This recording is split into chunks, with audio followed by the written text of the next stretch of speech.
સુરત શહેરના પાંડેસરા વિસ્તારમાં કર્મયોગી સોસાયટી પાસે આવેલી ગેલેક્સી આર્મી ઇન્ટરનેશનલ સ્કૂલ ગેટની બહાર એક હચમચાવી દે તેવી ઘટના સામે આવી છે, જેમાં નજીવી બાબતની અદાવતમાં 4 સગીરાઓએ ધોરણ 10માં ભણતા એક વિદ્યાર્થી પર શાળાના ગેટ પાસે જ ચપ્પુથી જીવલેણ હુમલો કર્યો। ભોગ બનનાર વિદ્યાર્થી પોતાની માતા સાથે બહેનના સ્કૂલ ફંક્શનમાં ગયો ત્યારે બદલાની ભાવના રાખી બેઠેલા અન્ય વિદ્યાર્થીઓએ તેના ઉપર તીક્ષ્ણ હથિયારના 3 ઘા ઝીકી દીધા।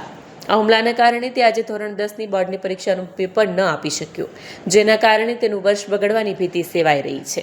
પિતાએ આરોપ લગાવ્યો છે કે ઈ-કોમર્સ સાઇટ પરથી હથિયારો મંગાવવામાં આવ્યા। આ ઘટનામાં ચોંકાવનારી વિગતો સામે આવી છે કે હુમલો કરનાર 4 વિદ્યાર્થીઓમાંથી એકે 2.5 મહિના પહેલા જ ઓનલાઈન ચપ્પુ મંગાવી રાખ્યું હતું। તપાસમાં જાણવા મળ્યું છે કે આ તમામ 4 આરોપી વિદ્યાર્થીઓ અન્ય શાળામાં અભ્યાસ કરે છે। આ વિદ્યાર્થીઓના પિતા લૂમ્સ, ડાઇંગ પ્રિન્ટિંગ મિલ અને રિક્ષા ચલાવીને પરિવારનું ગુજરાન ચલાવે છે, જ્યારે ઇજાગ્રસ્ત વિદ્યાર્થીના પિતા લૂમ્સના કારખાનામાં સુપરવાઇઝર તરીકે ફરજ બજાવે છે। શાળાના ફંક્શન દરમિયાન નાચતી વખતે એક વિદ્યાર્થીનો પગ બીજા વિદ્યાર્થીને લાગી જતા વિવાદ વકર્યો હતો। 2 વિદ્યાર્થીઓ ફંક્શનમાં હાજર હતા, જ્યાં નાચવા બાબતે બોલાચાલી થઈ હતી। આ સામાન્ય ઝઘડો લોહિયાળ ખેલમાં પરિણમ્યો, જ્યારે બંને વિદ્યાર્થીઓએ બહાર આવી અને 2 મિત્રોને બોલાવી ધોરણ 9માં ભણતા કિશોરોએ અદાવત રાખીને એકાએક હુમલો કર્યો। ભોગ બનનાર વિદ્યાર્થી જ્યારે શાળાએથી છૂટીને ઘરે પરત ફરી રહ્યો હતો ત્યારે તેની જ શાળામાં અભ્યાસ કરતા અન્ય વિદ્યાર્થીઓ સાથે અગાઉ થયેલી બોલાચાલીનું મન દુઃખ રાખીને તેને રસ્તામાં રોકવામાં આવ્યો। તારામાં બહુ દમ છે તેમ કહી અપશબ્દો બોલી મારપીટ કરી। આ દરમિયાન એક વિદ્યાર્થીએ ચપ્પુ કાઢી પીઠ અને પેટના ભાગે ઘા ઝીક્યા। તેના કારણે ઇજાગ્રસ્ત વિદ્યાર્થી લોહીલુહાણ હાલતમાં ત્યાં જ ઢળી પડ્યો। શું ઘટના બની છે? વિદ્યાર્થીઓ વચ્ચે હુમલાની છે, આખી શું વાત સામે છે?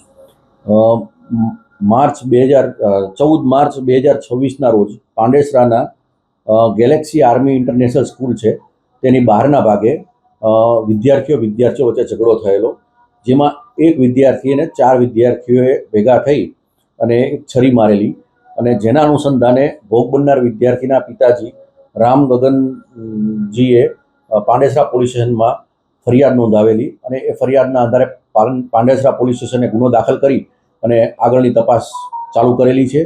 અને આ બાબતે કાયદાના સંઘર્ષમાં આવેલ 4 બાળ કિશોરોને અટકાયતમાં લેવામાં આવ્યા છે, ડિટેન કરવામાં આવેલા છે।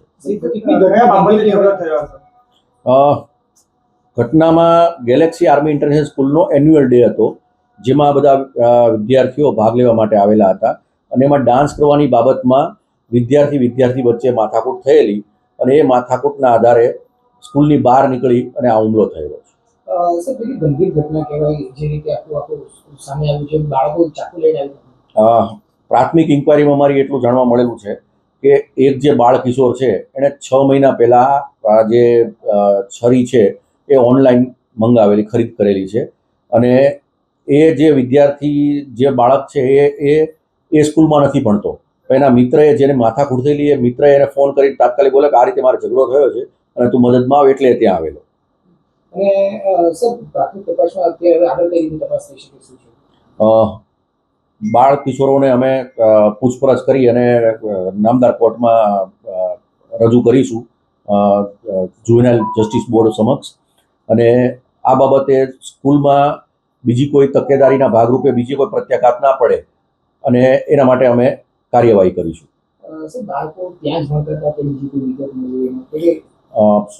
પ્રાથમિક માહિતી અનુસાર 2 બાળકો છે, 4 જે બાળ કિશોરો છે પૈકીના 2 બાળકો છે એ સ્કૂલમાં અભ્યાસ કરે છે, અને 2 બાળકો છે બીજી ગૌરવ સ્કૂલ કરીને છે પાંડેસરાની, એમાં અભ્યાસ કરતા હતા। અમારા જે બાળ કિશોરે જે છરી મારી છે એણે 9મા ધોરણ પછી અભ્યાસ છોડી દીધો છે।